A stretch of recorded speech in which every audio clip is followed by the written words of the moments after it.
Good afternoon, New York, and the rest of our listeners around the globe. My name is June Stoyer, and I'm the host of the Organic View radio show. Our podcast is available on iTunes, Zune, and all major podcast providers.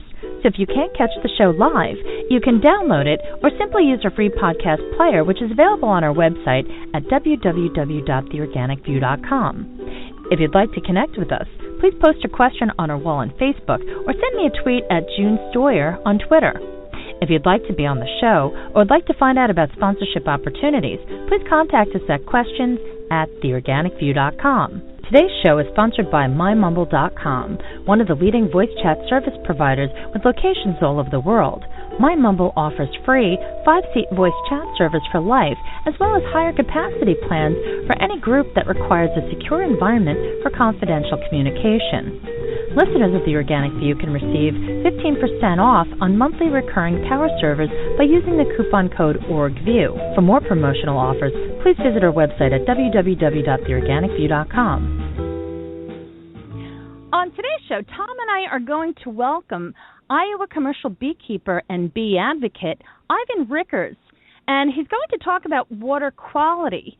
But first, I'd like to welcome to the show my special guest co-host, Mr. Tom Theobald. Good afternoon, Tom. Good afternoon, June. And Ivan, hello. We've had a similar span of beekeeping, but our paths have never crossed, so it's nice to finally meet. Okay. And good afternoon, Mr. Rickers. It is so nice to have you on the show. It's so nice to connect with somebody from your neck of the woods, so to speak. Yeah. What would you like to know? Well, Mr. Rickers, if you wouldn't mind, could you just take a few minutes to share a little bit about your tenure as a commercial beekeeper and also some of the positions that you've held within the beekeeping community? Well, I've been keeping bees ever since I was about 14 years old, and I've been at it quite a long time. We've run all the way from 900 to, well, we're down to about when the Neonicotinoids came on the market. That's when beekeeping really sort of went to hell. As far as the positions I've held, I've been president and vice president of the Iowa Honey Producers. I've been on the board. Other than that, I guess, what more can I tell you? I've been at it a long time. Don't know enough not to do anything else. I first came across your name in an article that was in, I do believe, the Des Moines Register that was titled, "Utilities Can't Remove All Pesticides." And this article basically focused on your concerns about neonicotinoids in the water. So could you share your thoughts with our listeners who don't quite understand the concerns that you have? The neonicotinoids are highly soluble in water, and they don't readily dissipate. They stay around for years and years. And even though if the farmers would quit using it now, it'd take a few years to get rid of them. They mess up the bees. They mess up the bees' immunity systems. So, and the stuff gets in the water. We're drinking the stuff. It's bad news. Period. Ivan, I have a beekeeping question, if you will. Yeah. I read in some of the information on your operation that you were a two-queen beekeeper, and I was one of two double-queen beekeepers here in Colorado. My friend Paul Hendricks passed away last January, so I'm now the only two-queen beekeeper in Colorado. And my question is, I'm interested to know what you would expect as an average surplus from your colonies before all these problems began. What would your honey harvest be? When we were running just a few years ago, before the neonicotinoids got on the market, we were getting a lot of 200-pound averages in some places. And as far as running two queen colonies, you really needed help to run two queen colonies because you really piled them high. You needed help taking the honey off. It was, we didn't run that many two queeners because you just had to have help to do it. I always felt that I was successful if I could just crack that top super, reach high enough to crack that top super and didn't need a step ladder, and I'm 6'2". Yeah. Yes, I understand what you're saying about the work. When the boxes get full, that's heavy work. What would your production be now, Ivan? Oh, we had probably 30 or 40 pounds this last year. It's the worst year we ever had. Of course, we were dealing with the drought too, but ever since these Pancho and Gaucho came on the market, they're using on the soybeans and the corn. Things just went to hell. For listeners who may not know, Pancho and Gaucho are imidacloprid and clothianidin, correct? Right. Yes.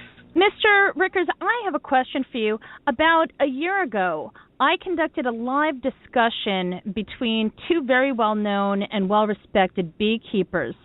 The first one was California commercial beekeeper Randy Oliver, and the second was European commercial beekeeper Walter Hoffager. Now, there was a comment made about the conditions in Iowa, and we would like to know what your observations are as a commercial beekeeper. If you don't mind, I'd like to play that clip for you, and as I said, I'm just curious what your observations are. All right, bear with me. Okay, but again, we get down to the bottom line is if you go to the most intense area of neonicotinoid use in the entire United States, that is the Corn Belt of the United States, where it's in the state of Iowa, 2 out of every 3 square feet of land are planted in either corn or soybeans. Most of those are treated with neonicotinoids, and the beekeepers are thriving there. They tell me there's no problem. It's the best it's been. The problem that Randy Oliver has is he has a lot of friends in the chemical seed companies, and he's a little bit influenced by all that. He doesn't know what he's talking about. He admits himself he has no experience with the neonicotinoids because they're not much used in his area at all. The guy is full of wind. He writes all these articles for the bee journals, but when it comes right down to it, at the end of the articles, he said, well, the neonicotinoids aren't that bad. But then he puts his, in there and says, but then they might be. The guy doesn't know what he's talking about. I questioned that when I heard it, Ivan, and so I went to the National Agricultural Statistics Service statistics report of colony counts, and they do it by state and have for many years, and I looked at Iowa just to see what the figures said, and what I found was that the colony count in Iowa went down by about 66% in the first 10 or 12 years after the genetically modified crops were introduced, and along with the genetically modified crops come the systemic pesticides. Now, Iowa's unique because Iowa was never a major commercial beekeeper state. This isn't a situation where the bees simply moved to South Dakota or Montana. They just disappeared. So the statistics would tell us that there was a dramatic decline in the colony count. I wonder if that's been your observation as well, Ivan. Oh, yeah. It took out all the sideliners, the serious sideliners. They just gave up. It messed them up big time. And, if you're losing a bunch every year, it costs like heck anymore. Every year it costs more to replace those very bees. So keeping the colony count up is tough. Do you have any commercial beekeepers in Iowa anymore? We've got a few. They go. What keeps them in business is they go to California for the almond orchards. Mm-hmm. There's a few big ones, but that's what they do. They're getting their. That's what's keeping them alive is the almond orchards. Right. Now, last year, there were a tremendous number of losses because of tank mixing and whatnot. Do you know if there were any losses that were sustained by some of the commercial beekeepers that you know from Iowa? No, I don't know. I haven't heard. Have you heard anything about this year's pollination? About the losses from the spraying, you mean, from California? Or yes. Yes.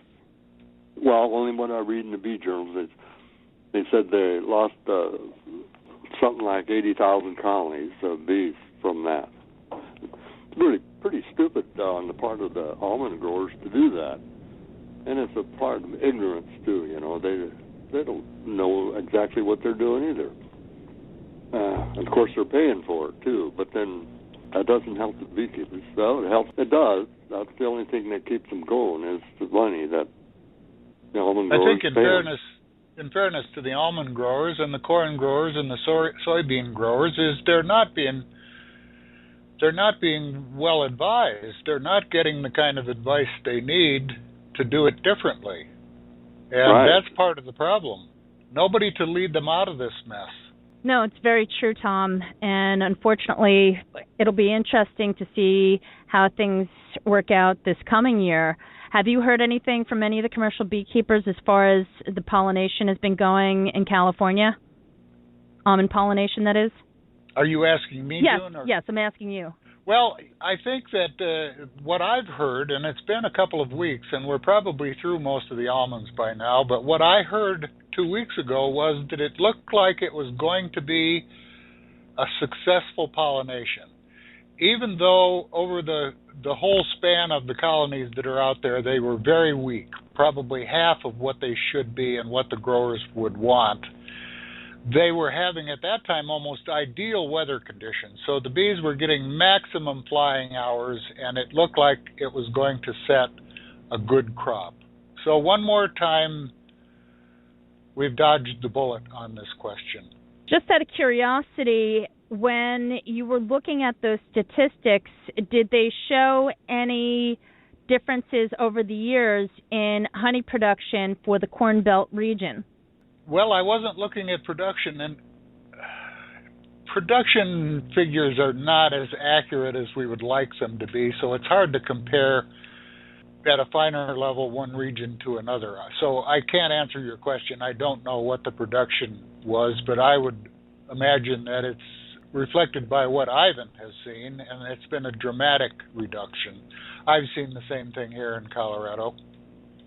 Mr. Rickers, how's your honey production been over the years? Oh, it was pretty good until the neonicotinoids came on the market. Of course, you know, all that changed in the last few years. We've had nothing but corn and beans. Of course, the beans would have been all right, but the corn, that's a different story. But the beans, you know, according to the EPA report that they put out here last year, they said that there was no benefit at all to using neonicotinoids on the beans. But why do it then? The reason that the farmers do it is because seed untreated and treated cost the same. So the farmers think, well, if I got to pay for it anyway, I might as well put it on. So there have been some studies questioning the efficacy on corn as well. Yeah. But these are marketing efforts. This is a marketing issue. Yeah, well, it's dishonest is what it is. There has been talk about Bayer's new and improved fluid ingredient that's supposed to reduce fugitive dust at corn planting time. Have you seen any improvement in conditions at corn planting time? What has been your experience with corn planting and fugitive dust? To tell you the truth, I'd say probably you see a few dead bees at corn planting time. So I don't know.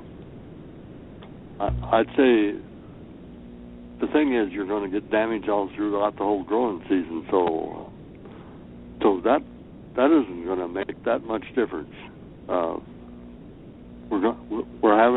We have some loss at the corn planting, but you know, that's not perfect either. Well, your letter to the editor raised the issue of water contamination, and that's been a great concern of many of us, because it means that because these things are water soluble, that it potentially is in the groundwater everywhere, and like any other life form, bees have to drink. So they're being given these chemicals throughout the season. Right.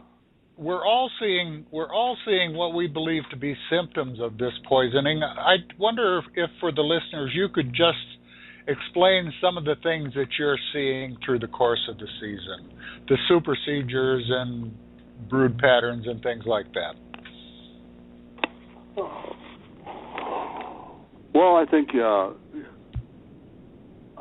the thing about during the winter, that's when you lose. That's when we get most of our loss. You're right about the supersedure, probably, and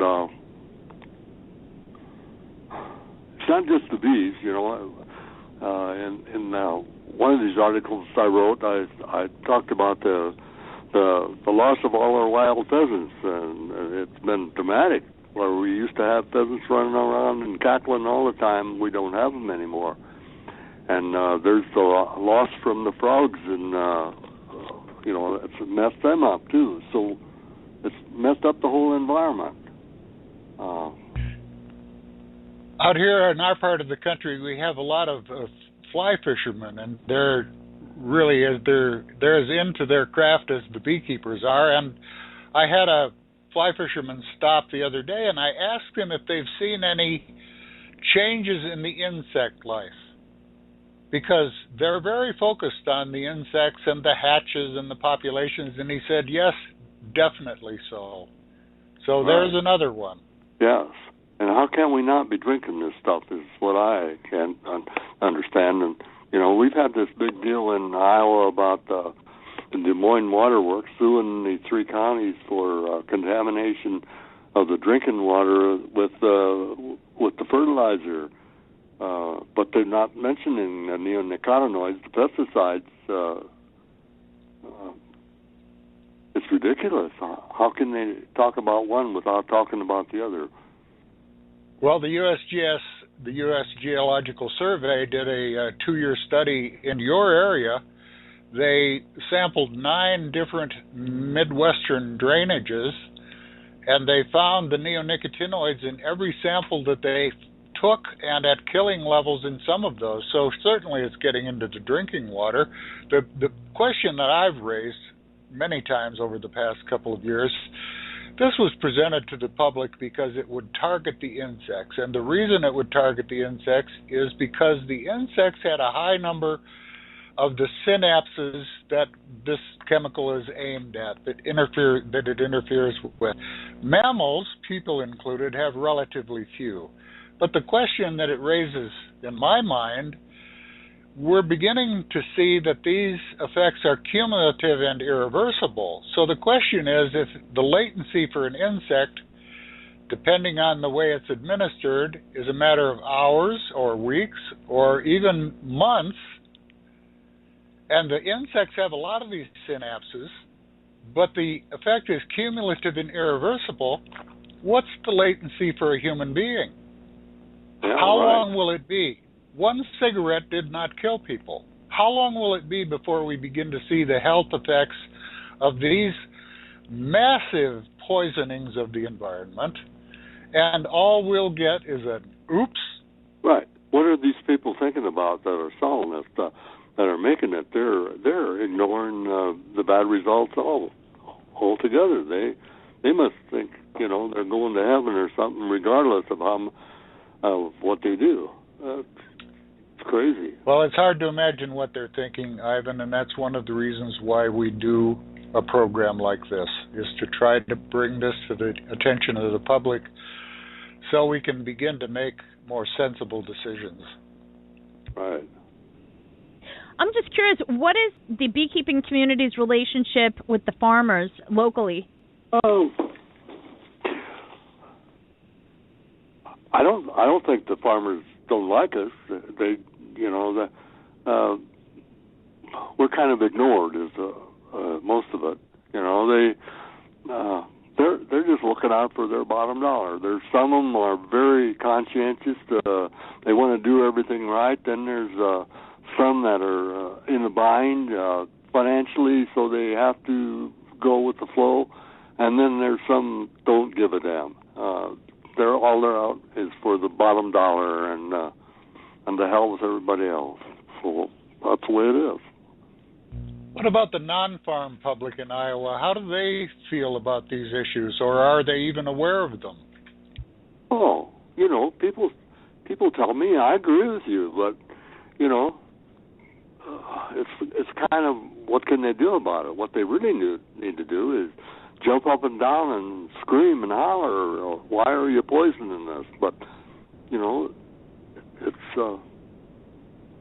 I don't know. How do you get that done? Well, we're beginning to see that in other parts of the country. Boulder, Colorado is looking at this very closely.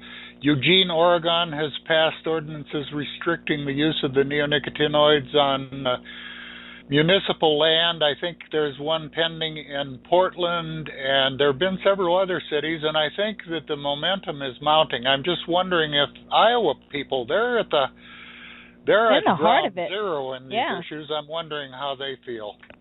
I don't know. They care about it, but life goes on, and they're trying to make a living too. So yeah, I don't know. The TV stations, they tell about these kids having brain tumors and they have autism and all that, but still, I suppose if you don't have effect. I think unfortunately his call dropped, but I think he's making an excellent point, which is that there is a lot of there are a lot of different problems that are going on, but once again, at what point is this going to be addressed? And I think that's the point that you were trying to make also, Tom. Well, I think that we've begun to see just within the past few months a great deal of interest on the part of the public that wasn't there before. And one of the measures of that is the kind of reaction that we've seen from the chemical companies, because they're trotting out all of their sock puppets and putting in op-ed pieces and trying to counteract the information that's being presented to the people. It's very interesting to watch this happen. There's a tremendous amount of money at work here, and they have launched a public relations campaign to try to diminish the opposition to these chemicals. They're making billions from these chemicals. They can afford to put a few $1 million into propagandizing, and they're doing it.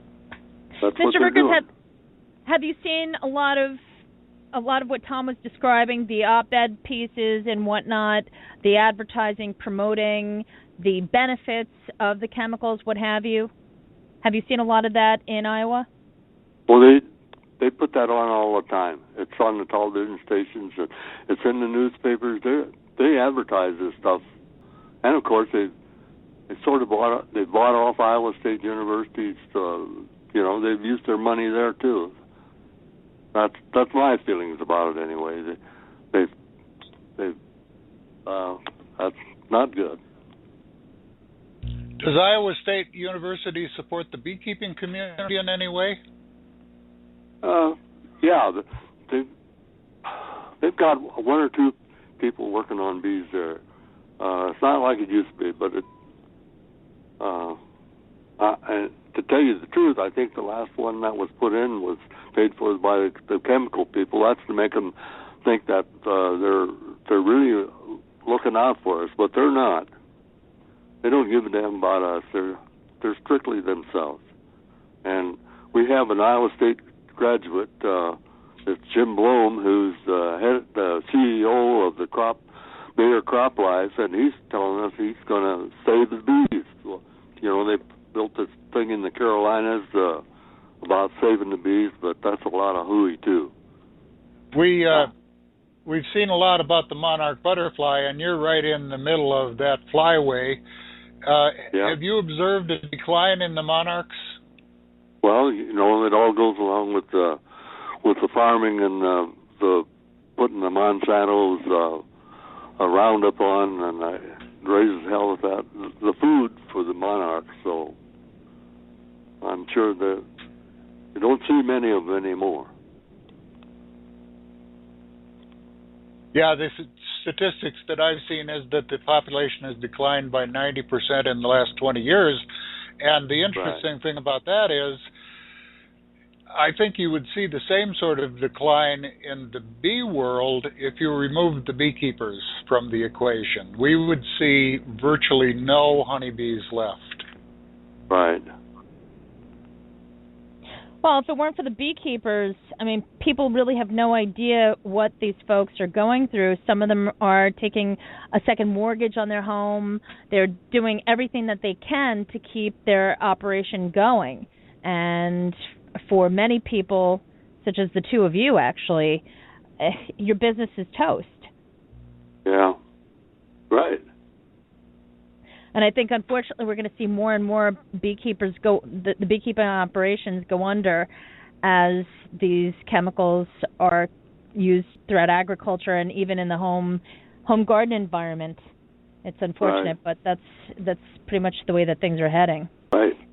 I just want to say thank you so much for joining me and Tom today. It has been really great connecting with somebody from, as I said, from the Corn Belt. It's always nice to get perspective from someone who actually lives in the region, who's been in operation for many, many years, and is also well respected in the beekeeping community.